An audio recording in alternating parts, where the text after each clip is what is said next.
Nathalie De Coster expose ses œuvres dans les grandes villes du monde entier. Peut-être avez-vous déjà croisé son personnage messager à Londres, à Venise, au Brésil ou sur les Champs-Élysées. Cette fois-ci, c'est à Hong Kong, dans le quartier central, qu'elle pose ses sculptures monumentales. Au monde des affaires, où le temps c'est de l'argent, l'artiste oppose un monde à faire où l'argent n'a pas de prix. Un art brut qui nous sort de l'abrutissement d'un monde au rythme ahurissant. Dans cette cité tentaculaire, une lionne à la patte de velours nous apprend à dompter le cercle infernal.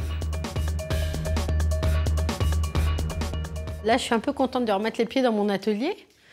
Et j'ai passé 4 mois et demi entre Hong Kong, Macao, où j'ai fait des installations un peu lourdes, pour le moindre, avec 9 sculptures monumentales dans le quartier central de Macao, dans un endroit très concentré entre le Mandarin et la fameuse Tour Peille, où j'ai voulu installer toutes mes sculptures dans des bassins.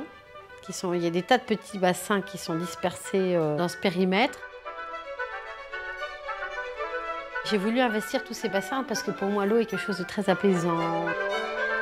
Air du temps, c'est le nom d'une de ces sculptures dont la silhouette aérienne vole et symbolise la liberté face à l'architecture futuriste de la Bank of China Tower construite par Pei.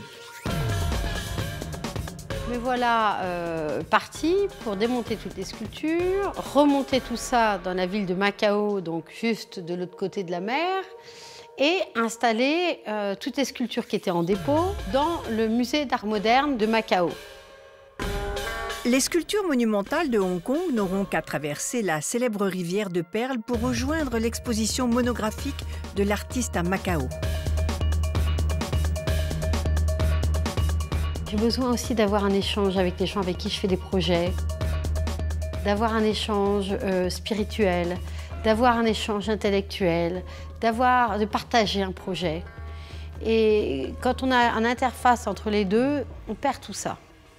Et moi, je travaille sur la condition humaine. Donc, pour moi, c'est un élément essentiel. Elle révèle une condition humaine dont elle n'a rien à envier à Malraux.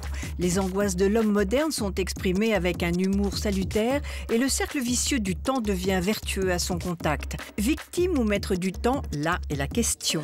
Dans son atelier d'Argenteuil, avec l'enthousiasme d'une guerrière, elle modèle ses figures qu'elle donne à fondre en Auvergne.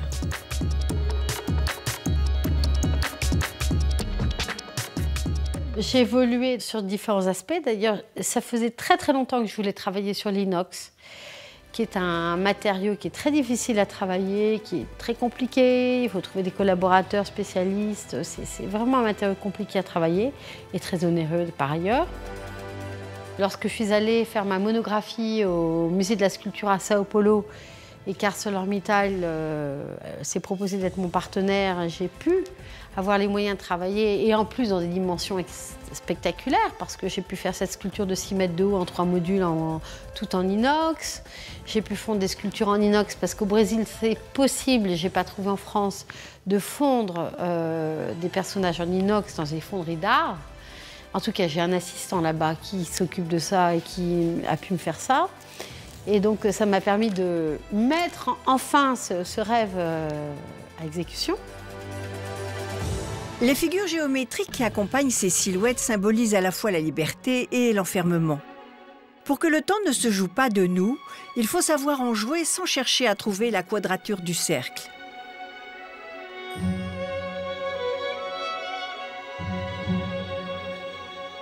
J'ai introduit le rouge parce que pour moi le rouge c'est la couleur du sang et de la vie. Et pour moi c'est très important. Elle expose ses sculptures monumentales jusqu'à la fin du mois d'octobre dans sa ville natale Neuilly. Et de temps en temps, il est bon de poser le chalumeau.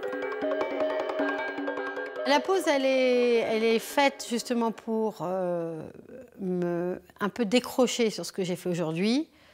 Décrocher aussi du rythme d'expo que j'ai eu depuis un certain nombre d'années, qui est quand même